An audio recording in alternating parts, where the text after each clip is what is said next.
Perkenalkan, nama saya Patricia Areng, saya di kelas A. Di sini saya menjelaskan materi agama dari awal sampai akhir. Namun saya menjelaskan poin-poin penting saja.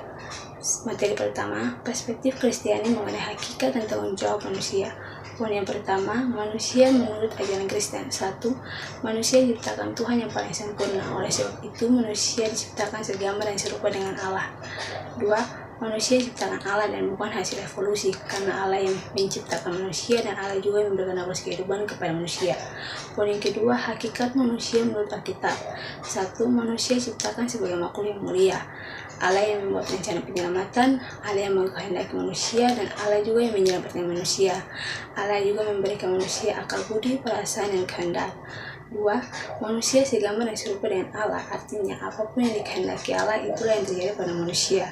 Poin yang ketiga, tanggung jawab. Tanggung jawab ialah tanggungan yang harus dijawab, jawaban yang harus ditanggung seumur hidup.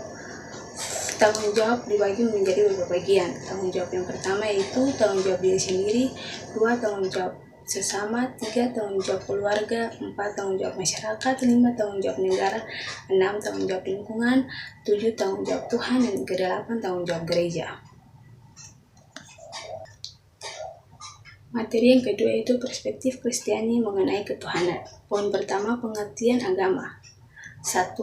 Agama adalah sistem sosial yang dibuat oleh penganut-penganutnya berproses pada kekuatan spiritual. Kekuatan ini dipercaya dan didayungkan untuk mencapai keselamatan individu dan masyarakat.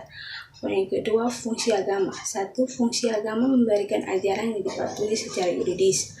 Agama berfungsi menyuruh, melarang. Tujuannya supaya penganutnya menjadi orang baik. Fungsi agama yang pertama, fungsi pendamaian. Yang kedua, fungsi kontrol sosial.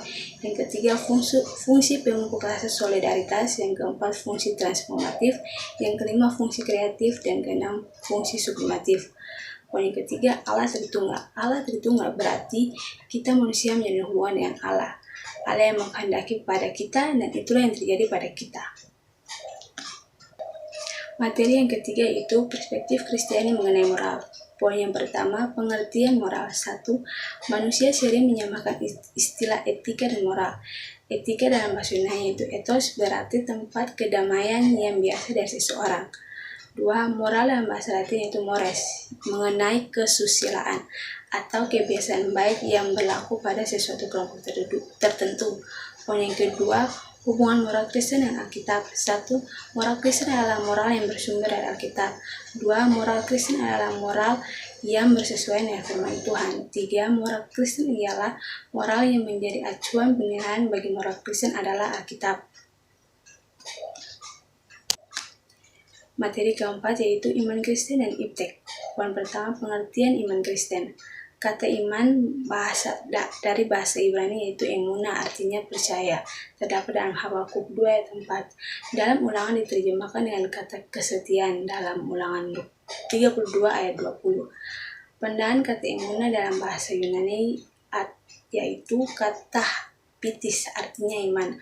Poin yang kedua, hubungan iman Kristen dan ilmu pengetahuan. Selama abad pengetahuan, iman menguasai aktivitas manusia. Teologi dianggap sebagai ilmu pengetahuan, jadi teologi merupakan ukuran kebenaran untuk segala hal. Poin yang ketiga, pandangan iman Kristen terhadap iptek. 1. Iman Kristen memandang iptek sebagai alat atau kelengkapan dari anugerah Allah.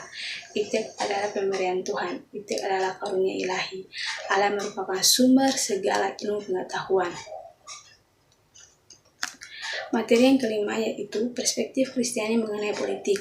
Poin pertama, secara etimologis, istilah politik berasal dalam bahasa Yunani, yaitu polis dan polite. Polis artinya benteng atau kota, sedangkan polite ialah penduduk atau warga negara. Poin yang kedua, tujuan politik Indonesia. Secara umum, tujuan perjuangan politik Indonesia tidak terlepas untuk mewujudkan cita-cita negara. Materi yang keenam yaitu perspektif Kristiani mengenai hukum. Poin pertama, pengertian hukum. 1. Hukum adalah perlindungan kepentingan manusia yang berbentuk kaidah atau norma. Pandangan iman Kristen mengenai hukum yaitu Tuhan adalah pusat dan sumber dari segala yang baik. Dan materi yang terakhir yaitu kerukunan hidup antar umat beragama. Poin pertama, situasi hidup bersama Di dalamnya tercipta kedamaian, ketentraman, kebahagiaan, kesenangan, ketertiban, dan tidak terjadi konflik, serta menjunjung nilai-nilai kerukunan bangsa.